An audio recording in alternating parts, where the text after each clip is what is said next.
যাচ্ছে না, তো ভাবার সময় আছে। পুরো গতিতে বেরিয়ে যেতে হবে একদম, কোনো থাকার সময় নেই। ফুরফুরা হুজুরা মাদ্রাসা করে না, মাদ্রাসা করে না, হিংসা করছে কেন? আপনি জানেন, আপনি জানেন ফুরফুরা শরীফের সঙ্গে রিলেটেড সম্পর্ক যুক্ত এবং তার বাইরেও বাংলায় এমন কোন মাদ্রাসায় নাই যে মাদ্রাসায় ফুরফুরা শরীফের হুজুরদের দান নাই। অহংকার না, আল্লাহ শুকর করে বলছে, আমি নয়, ফুরফুরার হুজুররা কিছু না কিছুই দিয়েছে। ফুরফুরা শরীফের হুজুররা রক্ত পানি করে মাদ্রাসাটাকে দাঁড় করাতে কিভাবে হয়, কম মেহনত দেয় না। মুরব্বী চাচাগুলো বসে আছে ছোয়ানি মাদ্রাসায়, আমার দাদাজান হুজুরের কম খেদমত। কি মুরব্বী বাপেরা বলেন আপনারা?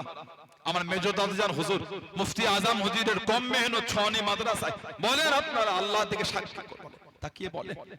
আমার বড় চাচা পীর আল্লামা কালিমুল্লাহ সিদ্দিক রহমাতুল্লাহ নওয়ারুল আলা বারাকাতু, আল্লাহ হুজুরের কবরটা আল্লাহ নূর আলা নূর করে দেন, বলেন না আমি? জোরে বলা গেল না আল্লাহুম্মা আমিন। হুজুরের কম মেহনত, বলেন আপনি?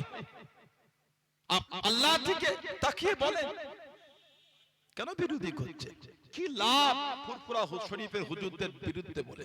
কিচ্ছু পারবেন না। ইজ্জতের মালিক আল্লাহ, হকের হাফেজ হলেন আল্লাহ, বলো সুবহানাল্লাহ। ফুরফুরা শরীফ নতুন নয়, 800 বছর ধরে খিদমত চালিয়ে যাচ্ছে। 80 বছর নয়, 800 বছর। 800 800 বছর ইতিহাস ফুরফুরা শরীফ দ্বীনের খিদমত চালিয়ে যাচ্ছে। জোরে বলে। ইসলামের শুরু থেকে তো আমার খানদান খিদমতে জীবন দিয়েই রেখেছে। সিদ্দিক আকবর আমার নবী পাকের প্রথম সাহাবী। হুজুর আমার আশা তিনটে, তার মধ্যে মনে হয় একটা আশা ছিল, মনটা চায় মাল আমার খরচা হবে আপনার জন্য, মাল আমার খরচা আপনার জন্য। আমার দাদু সিদ্দিক আকবর আবু বকর সিদ্দিক রাদিয়াল্লাহু তাআলা আনহু আমার নবী পাকের প্রধান সাহাবী। কথা ঠিক না ভুল বলছি? হিজরাতের রাতে বাড়িতে একটা কড়ি কানাও রেখে যাননি, সব বেঁধে নবীর সাথে চলে গিয়েছিলেন। ওনার আব্বা ছিলেন আবু কুহাফা, ওটা ওনার কুনিয়াত, ওনার নাম হলো উসমান। আবু বকর সিদ্দিকের নাম কি বলেন তো?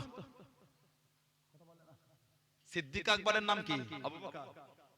ওনার নাম হলো আব্দুল্লাহ, ওনার নাম আব্দুল্লাহ। ওনার আব্বার নাম হলো উসমান, আব্দুল্লাহ ইবনে উসমান রাদিয়াল্লাহু তাআলা। ওনার উপনাম হলো আবু